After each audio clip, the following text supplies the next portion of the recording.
My name, my name is Dickie Yuzicapi. I come from the Okanese First Nation. I was raised by my great grandparents, Alec and Maggie Nookshis of the Okanese First Nation. I was given up at a very young age. Moved in with my great grandparents, and they looked after me periodically through the next 10 years of my life. And didn't always stay with them the whole time, but back and forth. I got the culture, got the language, got everything taught from the source. So basically, if you think about it, in my family alone, it's only 4 generations back when my great grandparents actually still lived in teepees and still chased the buffalo, still lived off the land before they were put on reserves and raised their kids. And because of a thing called residential school, I know my culture because I was given back to the old people to have someone so that they could actually share their culture and pass on the knowledge and everything that goes with it. So part of that was the flute. I mean, the flute itself was always around. It wasn't just one tribe in one certain area in North America. It was traded all over and it was made all over. The Nahil people of up here in Canada, we had it. The Dakota people, they had it. I'm not so familiar with, say, the Dene from way up north, but they do have variations of everything. And there was always a trade system set up all over the place. So we have traditional stories that go with that flute. Now, why does it exist? Well, for the Dakota people, the Dakota warriors, the young men, when they went out and fought wars, they needed something to, as they say, get into the softer side of life, meaning they had to show their emotions somehow. So that's where the flute was thought up as. See, the pipe came to our people, the chanupa was given to the Dakota people. Sometime later, then the drum was brought in. And around that same time, the flute was then introduced into the mix. And certain people knew how to carve those flutes and put them together. And then the young men would then take those flutes and get into what they say emotional time, because when we use these flutes, like this one is an effigy of an eagle. This is a very, very old flute, this one. And it was gifted to me a long, long time ago to play. And at that time, I was learning how to carve and doing all kinds of stuff as well. So I carved my own flutes when I was a teenager, and from there just continued on. So this flute is what we call just a standard Native American flute. It's on the square side. It's made out of white pine. I sand it down every year, soak it in water, hang it to dry, and then rub new what we call wax on top, so it seals it and plays real nice. So this is what this one sounds like.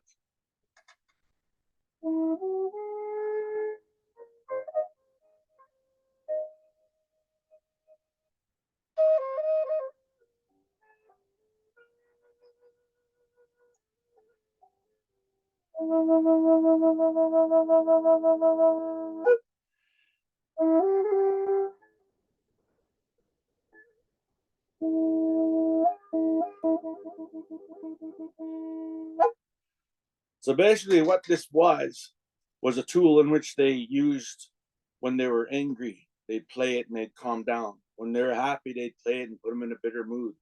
You see, these tools or these flutes are something that has to use amongst our feelings. Meaning, if you're really, really angry, it won't come out. If you're really, really happy, it would work. If you're sad, that same emotional is the same as happy. So when you're sad, you play this and it would help you ease and get into a better mood. Like for instance, when you're in mourning, you play those and it would cause tears to flow. And when people would listen to you play, they too would then feel the emotions that you were using. You see, at one time, these flutes were used at a time called courting. That's when a young boy would see the young girl and, hey, they make that look back and forth and smile. But we had protocols way back then in the teepee times. So if he saw a girl and liked the girl, he couldn't just walk up to the girl and say, hey, let's go and go for a walk and get to know you. No, no, no, I couldn't do that. You see, there was rules. So he would have to go talk to his mom and say, hey, mom, I like that girl. That's the girl I like. So mom would say, okay, fine. So mom would go talk to her mom. Grandma, Kushi, Cookum, Nookum is now involved. So the girl, his mom would talk to her mom, Cookum's involved, and then the Cookum would then go and investigate who that girl is, who her mom is, who the grandma is. And then the grandmas would then talk. And if it was agreed upon, that grandma would go talk to her daughter, and that mom would talk to her daughter. And if it was agreed upon, they'd meet in a certain area of the camp or have one chair here one chair here, one for the girl, one for the boy. The boy would then play his flute and, play nice, love songs per se, catch that girl's eye, maybe her heart. But where they sat, there's a whole bunch of other chairs all the way around them for their moms, their aunties, their sisters, and their grandmas to watch that boy do nothing but, play his flute for the girl. Now, this flute here, I carved this one years ago, and I made it into a water bird, or that of a loon. Now, when I carved it, I wanted it to sound like a loon. So it's kind of on the airy side, and you'll know when I start playing it, but I make that loon call.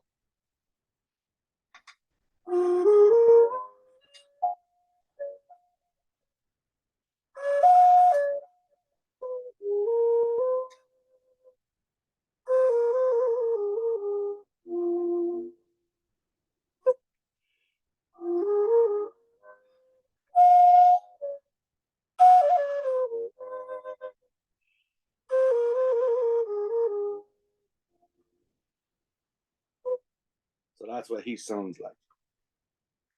Now, some of these flutes I made a long, long time ago. And then, they get put on the shelf and you start storytelling. And I've been storytelling for years and years and years. Doing the flute part of it is always just a little portion. So when I was asked to participate in this year's organization and telling stories over Zoom, I wanted to do one with the flute. So I dedicate this whole hour towards it. Now, this flute here, this was gifted to me on my birthday, a good 8, 9 years ago. But it was just a big block.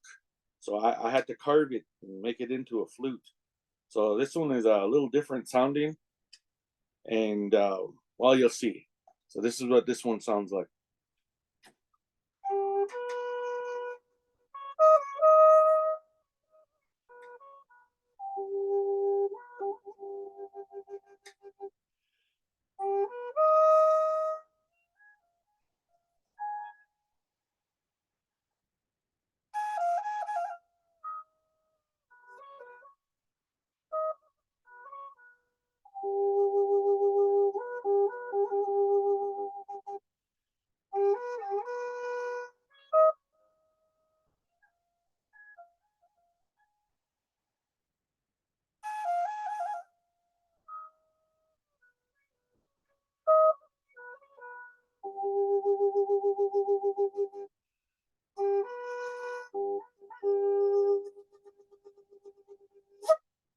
So that's what he sounds like. So when I'm telling stories and talking about the flute, I'm trying to give as much history as possible. You see, the flute itself originated everywhere, but they always say the first came from the Southwest with what we know as the Navajo people or the Dene from down south in Arizona. They came up with many, many different kinds of flutes. Like, for instance, they had the single flutes, and then they had what we call the double flutes or the drone flutes. I was gifted this flute years and years and years ago. And then I liked it so much that I ended up going out and purchasing a larger one, otherwise known as a grandfather flute. You'll see that in a few minutes. But this one is a professionally made one.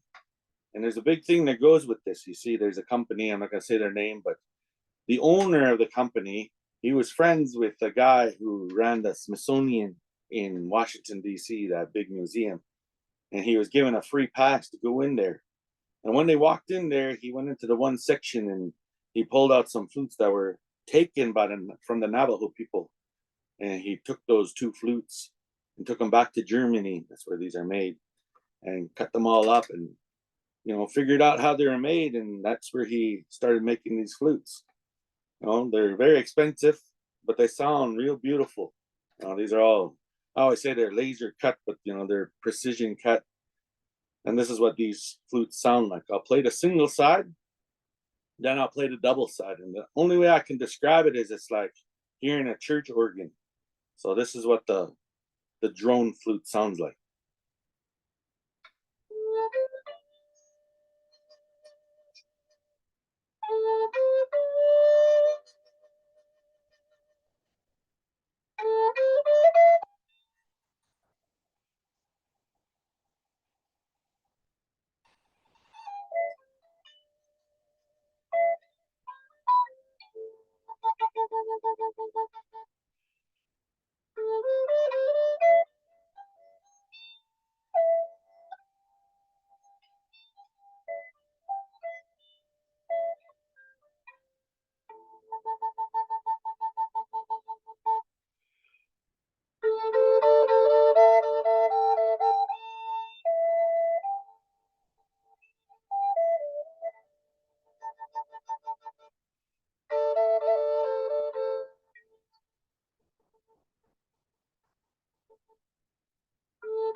There's many ways to play the flute.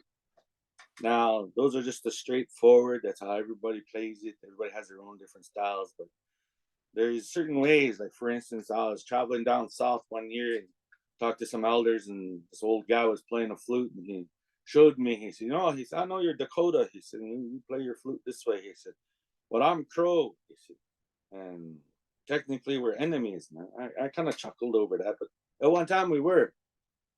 And I told him, I said, well, I said, my old mushroom used to always say, I said that at one point in time, our tribes will unite and will be together as one people, one nation.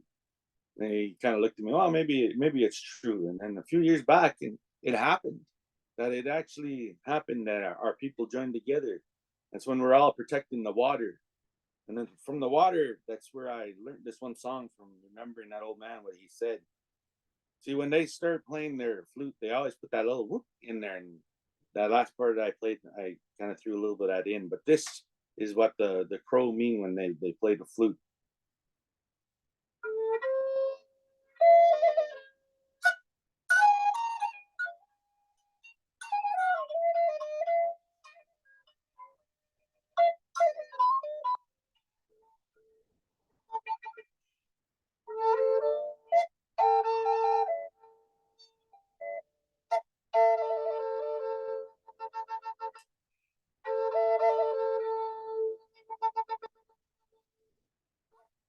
I said a little whoop at the end. What that does is it gives a little bit of a change to the music. You see, when we're playing these songs, sometimes these songs are, drawn out, and sometimes they're used to make babies go to sleep.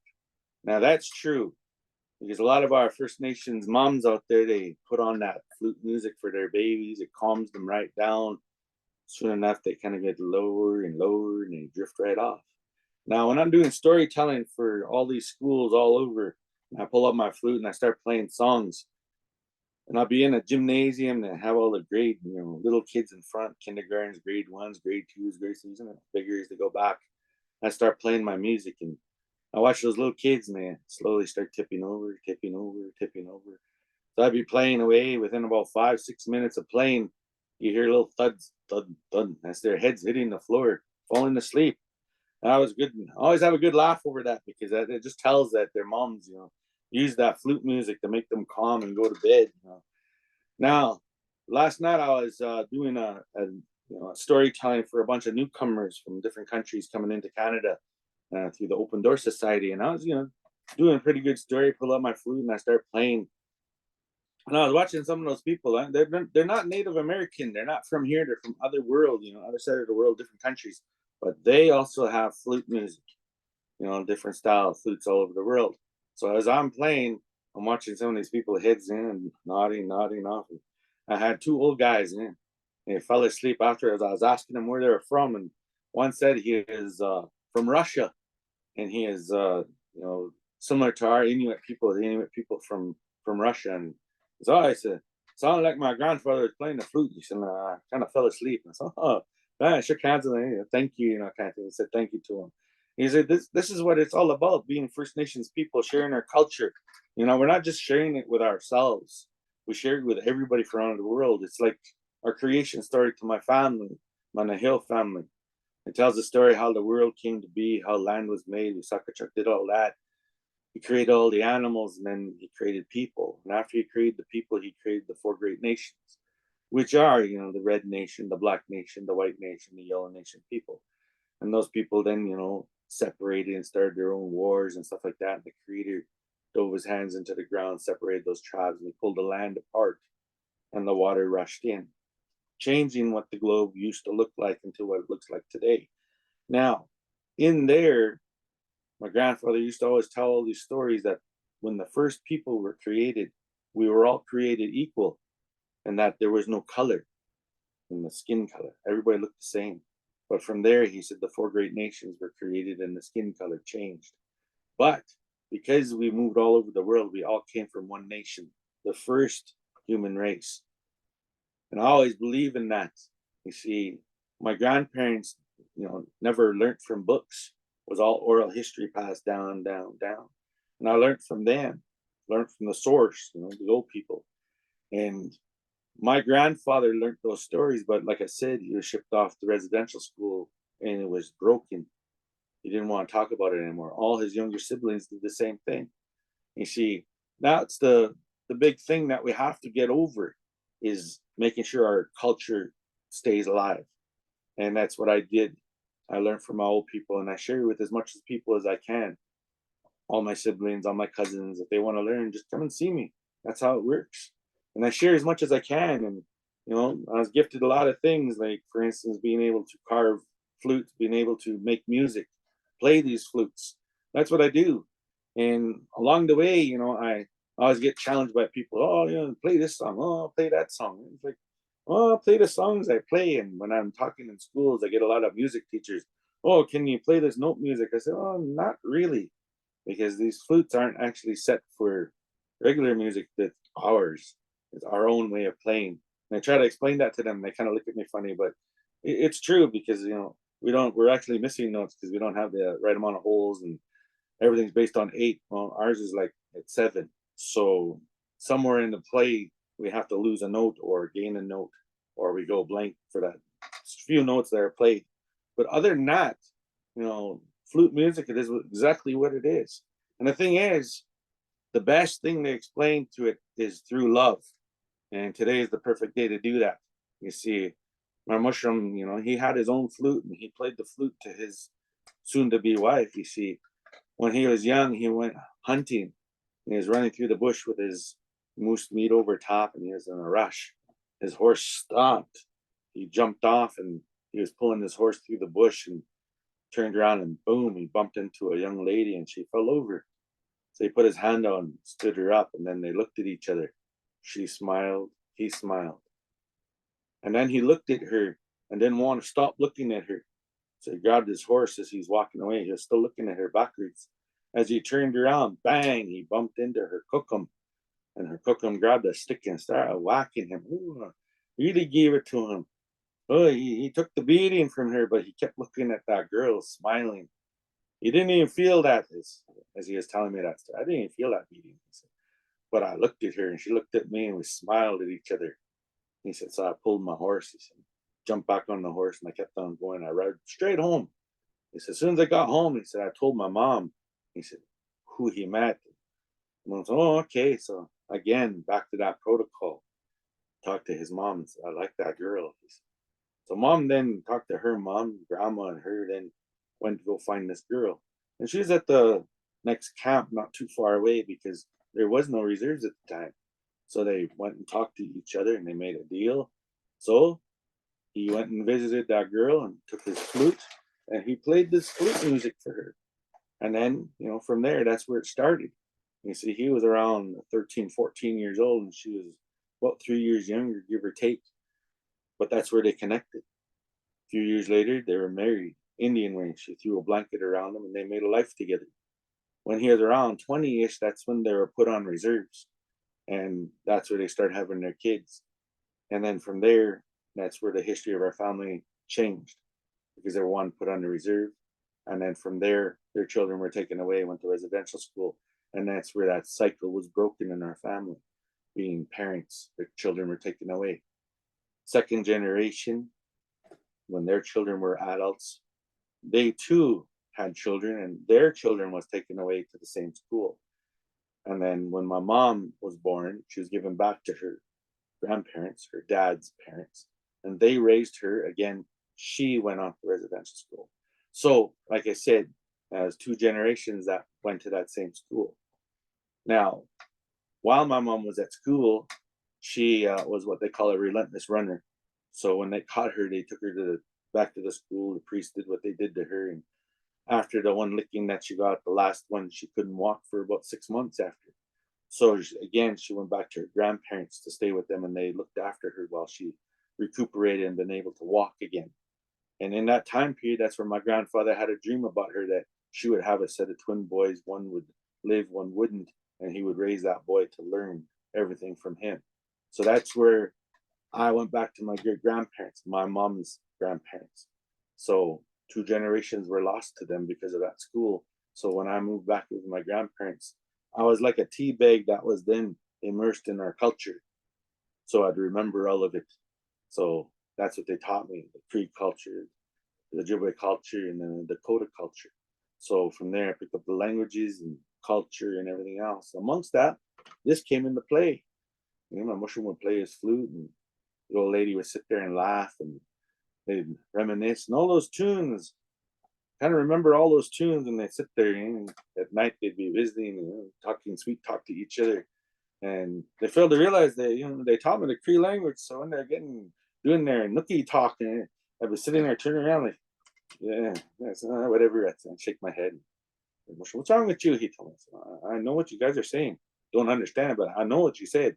So from there, they kind of laughed at each other. Oh, we're not talk like that anymore. I said, but that's what life is all about. So I learned from a young age what love is. So this day today is everybody celebrates this day as the day that you go out there and say whatever you want to say to your loved ones and your other half. So this is some of the love songs.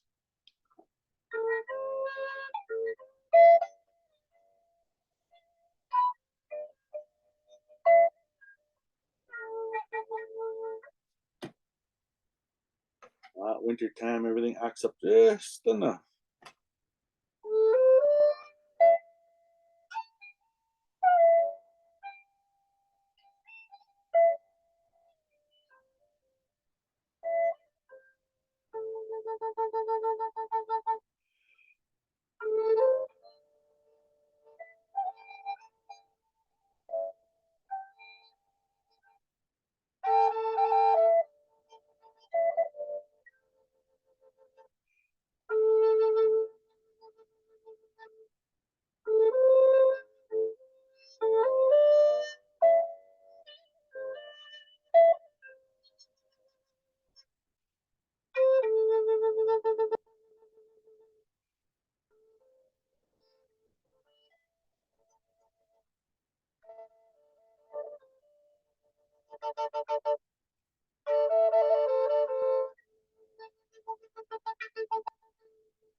I was a teenager. I traveled all over Indian country for powwows. Traveled all over both Canada, United States. Joined drum groups all over North America. Sang with different drum groups. Learned different cultures. Learned new languages. In that time period, I also traveled around and learned the flute music from different cultures all the way around. And I met a few friends from the Navajo country, and that's where I was introduced to some of these flutes. Didn't have one, but I learned about them. Now, this is also a drone flute, but it's in the bigger size, what we call grandfather flutes. As the sign goes and the saying goes, the bigger they are, the lower in sound. Yeah, that's how it goes. So this one here is actually in a low case of D, and this is how he sounds.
Like I said, there's lots of songs out there. Now, I had a friend of mine, and he was a World War II veteran. He's actually a good friend of mine. He's an old powwow dancer. He came up here many, many times and traveled all over the Indian country. And early one morning, I got up and I was always going for a run in the powwows. Wake up early morning, take off for a run. So I was running, and as I was coming back into camp, I could hear this flute music in the distance. I'm like, thought somebody was playing, just playing music. Well, me being nosy like I was, I start looking around. Sure enough, I ran into my old buddy there, and he is World War II veteran. He's out there playing his flute in camp. Had a good chuckle over it, and I said, "Oh, yeah, trying to snag it." So he started laughing. He said, "No, no, no, my boy." He said, "Nah, not like that."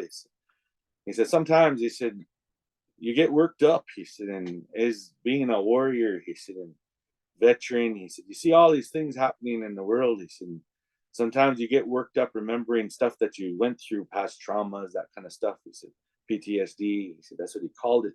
That was before it came out. He already knew what it was, and that's what he told me. So I sat there, "Sit down, listen." He said. So I sat down and listened, and he said, "Hey, give me some water." He said, "Hey, drink some water." He said, "I saw you running." He said, "Boy, kid, you're crazy." He said, "You dance all day." He said, "Stay up most of the night." He said, then you get up early in the morning and go for a run." He said, "Boy, you're crazy." He said, "But that's life." He said, "So that's what I did, as a teenager, out there running, doing that, dancing power all day long." But when I sat there with him and I listened to him playing his flute, that's where I realized that, you know, even the old toughest guys in the world still had a soft side to them. And the thing was, when he played, it actually calmed everything. Like, for instance, myself too, like sitting listening to him play that music and listening to his songs. You know, a lot of these people who played these songs is like a recording in my head, and I can remember them and I can play them out again. So I'm gonna try and remember exactly how his tune went that calmed him and calmed everybody. And there were some kids, messing around. You know how powwows go, kids acting up, and he was out there playing. Those kids stopped and they actually sat there and listened. Next thing they're sitting down exactly where they were standing. They just plumped down and crossed their legs. And as he was playing, two of those boys they laid back and they fell asleep laying there right in the grass. It's kind of funny, isn't it? That this music is so calming sometimes. It just hits the heart in the right place. So this is what he was playing.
So that's the song that he played. And it was one of those kind of songs that kind of hits hard in the chest. So, like I said, trying to remember all those songs that I was taught and what I heard. And there's many famous flute players out there. A few of them I had what I say the honor of being taught a few lessons from, showing how to use your fingertips, as they call fingering on the flute. Yeah, I said, well, you got to move your fingers nice and smooth so that sound just comes right out. I said, but when you play the old fashioned ways and you're always put those little extra beats, that's the distinguishing part of being Native American when it comes to playing the flute. So something like this.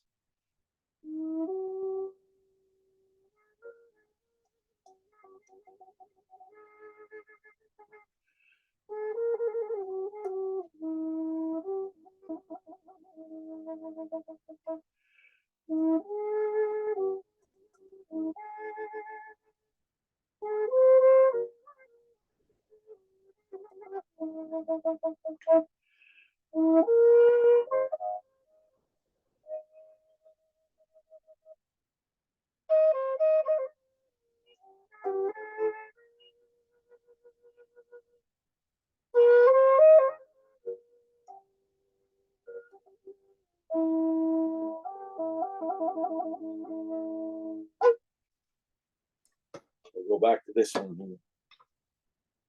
I was asked what my favorite flutes are. I like to play them equally, but I do have my favorites.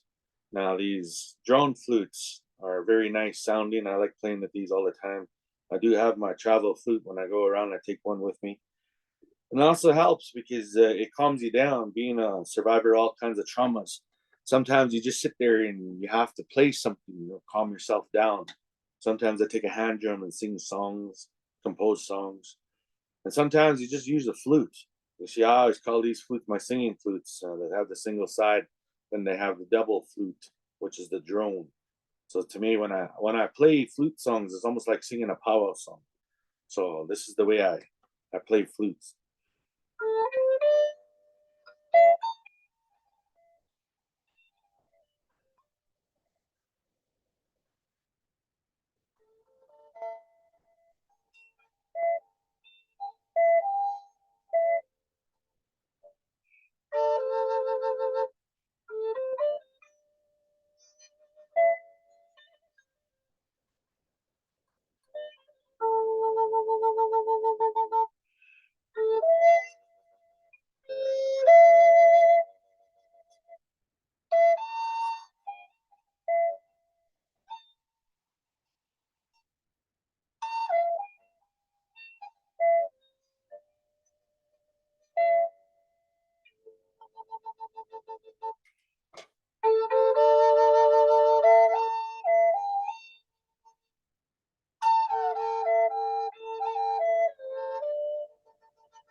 So there's a story that goes with these flutes. You see, down south they have this guy, Coke Capella, down in southern states with the Navajo people. And I was always told this story that there was a flood that was coming and the water was rising, and everybody was screaming for help and no one was listening. So this little man came out of nowhere and he had his flute and he started playing his flute. All kinds of notes.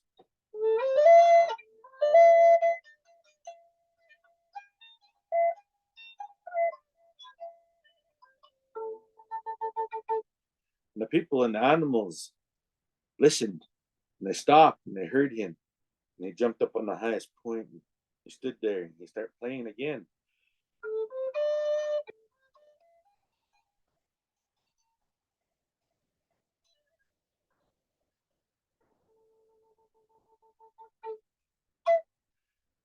So this elder from the Navajo tribe was telling me all these stories, and he told me that one. He said, and everybody listened to him. And he started playing and playing and playing, and he went further up. The further up in that mountain he went, the people start following and the animals start following. And the water was rising, but he kept playing and kept playing, and he played again and again and again. He went higher and higher and higher to the highest point, and that's where he started calling.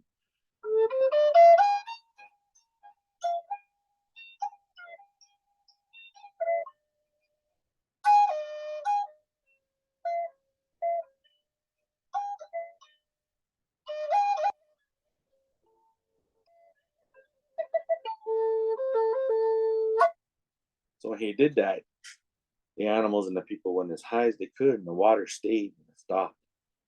In time, the water went down, went down, went down, went down, went down, went back to where it came from. The animals went back to where they were from, and then the people, they went down. But because of that particular thing that happened, the people kept Capella in high regards. So they added him into their spirit realm as someone that they not so much worshipped, but someone that they paid homage to. There's a difference. So they give him gifts of food, gifts of wealth to share with the people. And that spirit person, Capella, the one that looks after the flute, he in return then prayed for the people. And when he prayed for the people, he prayed for everything so that there'd be fertility, more babies, more animals, more plants, more food, so that the people would survive. So, like I said, all our things that we have are given to us, our drums, our rattles, our whistles, our flutes, our high regard. These are spiritual tools. When we play them, we're playing them in such a way that we're going back in time and we're allowing the spirit world to come out and listen to us and give us songs so that we learn and share. Well, as we say, share with our hearts, with our ears, with our eyes, with our mouths, and share our culture, keep it alive. So, like I said, this is just a little portion of what I know about this flute. And the thing is, the more you play it, the more songs that come out, the more you listen, the more you share, the more it comes back to you. And the thing is, being who I am, my name is Dickie Yuzicapi. I come from Okanese First Nation. I'm a powwow dancer. I'm, an artist. I play music. I carve flutes. There's a lot of things I do, and the thing is, I'm proud of doing it, but I'm not boastful about it. I'm still just a common person, a common man. In our Lakota way and Dakota ways, I'm a Wikchiwi Chashta. I'm just a common man, no different than anybody else. But I share what I know and what I can with people. As long as you share it in a good way and do anything bad with it, then share. That's how it works. That's what our culture is all about.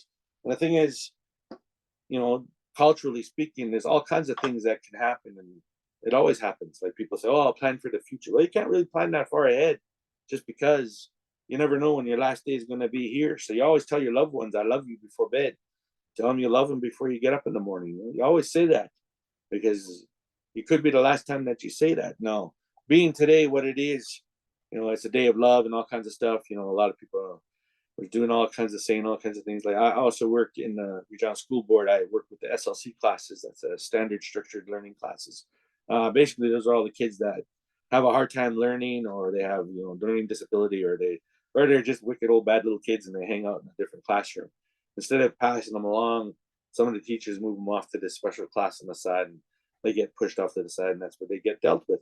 So a while back, one of my cousins asked me if I wanted to, try and get a job, and I said, well, I said, I'm looking for work. I said, and then she told me that, well, she said, we have this opening for this one class, and maybe we can do that. That was in August, so I waited about a month, and then I got a call from her. She said, come on in for the meeting. So I went in, and she talked about this SLC class and stuff like that. I was trying to get it out of her what it was all about, but she wouldn't tell me.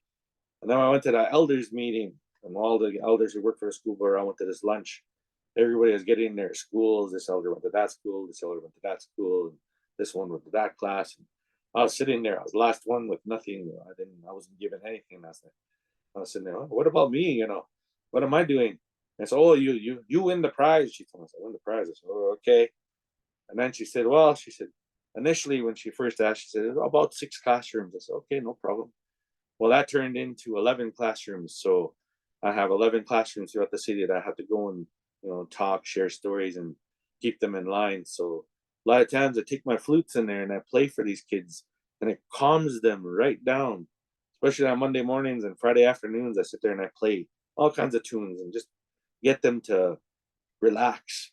And when I start playing, they slow down. Their heads go on their tables and on the desks, and some of them fall asleep and some don't. But you know, that's life. That's sharing. That's what it's all about. So when it comes to the flute itself is just a tool made out of wood. We can make it out of plastic, but it's what comes out of it is what's important. And the one who plays it, he or she is the one that's going to be in charge of what's coming out. And that person who plays it should be in a calm manner. Because if you're angry, it doesn't come out right. So if you're really happy or you're kind of on the sad side, that's when the emotions come out. That's when you're calm, you relax, you let it go, and you play a song and it comes from the heart and it hits the heart. So that's how it goes. Oh, really tries to act up once in a while. Winter really has its toll on the tools. Come on.